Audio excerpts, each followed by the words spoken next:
عربی حکایت ہے کہ ایک بادشاہ اپنی جوان سالہ بیٹی کی شادی کو لے کر بہت فکر مند رہتا تھا۔ وہ برسوں سے نیک اور عبادت گزار داماد کی تلاش میں تھا۔ ایک دن اس نے وزیر کو بلایا اور کہا کہ کسی طرح میری بیٹی کے لیے میری رعایا میں سے عبادت گزار انسان کو تلاش کر کے سامنے پیش کرو۔ وزیر نے اپنی فوج کو شہر کی جامع مسجد کے گرد تعینات کر دیا اور کہا کہ چھپ کر دیکھتے رہو۔ جو شخص آدھی رات مسجد میں داخل ہوگا اسے نکلنے مت دینا جب تک میں نہ آ جاؤں۔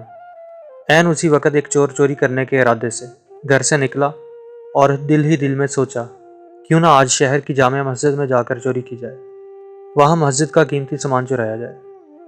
چور جیسے ہی جامع مسجد میں داخل ہوا، مسجد کی انتظامیہ نے چور سے بے خبر مسجد کو باہر سے تالا لگایا اور اپنے گھروں کو چلے گئے۔ فوجی دستوں نے وزیر کو اطلاع دی کہ لگتا ہے کوئی عبادت گزار آیا ہے، مگر مسجد کو تالا لگ چکا۔ اب صبح کی اذان پر ہی مسجد کھلے گی تو پتہ چلے گا کون ہے۔ وزیر جلدی سے مسجد پہنچا اور صبح کی اذان کا شدت سے انتظار کرنے لگا تاکہ اندر موجود نیک انسان کو بادشاہ کے سامنے حاضر کیا جا سکے۔ جیسے ہی مسجد کھلی، وزیر دستے سمیت اندر داخل ہوا۔ چور یہ دیکھ کر گھبرایا کہ آج تو پکڑا گیا اور جلدی سے نماز کی نیت باندھ لی۔ جو ہی سلام پھیرتا فوراً کھڑا ہو کر دوبارہ نیت باندھ لیتا۔ وزیر کو اس کی عبادت گزاری پر یقین آ گیا۔ جو ہی سلام پھیرا، فوجی دستے نے اس چور کو پکڑا اور بادشاہ کے سامنے پیش کیا۔ وزیر نے کہا، بادشاہ سلامت، یہ ہے آپ کا مطلوبہ شخص، اسے مسجد سے گرفتار کیا ہے، رات بھر مسجد میں عبادت کرتا رہا، چور کی حالت غیر ہو رہی ہے۔ بادشاہ چور سے مخاطب ہو کر کہنے لگا، کیا خیال ہے اگر میں اپنی بیٹی کی شادی تمہارے ساتھ کر کے تمہیں اپنی سلطنت کا ولی عہد مقرر کر دوں؟ کیا تمہیں منظور ہے؟ چور ہکا بکا ہو کر دیکھنے لگا، ڈرتے ڈرتے پوچھا، علی جا، یہ کرم نوازی کس وجہ سے ہے؟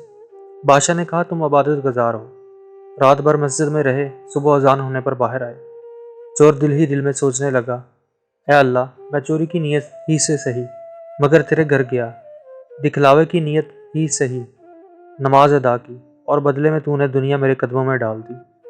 اگر میں سچ مچ عبادت گزار ہوتا اور راتوں کو تہجد پڑھا کرتا تو پھر تیرا انعام کیا ہوتا؟ وہیں کھڑے کھڑے نادم ہو کر طائب ہوا۔ خوش نصیب ہیں وہ لوگ جن کا دل عبادت میں لگتا ہے، اپنے مالک کے سامنے گڑ گڑا کر ذکر کرتے ہیں، آرام دہ بستروں کو چھوڑ کر مسلح پر کھڑے ہوتے ہیں۔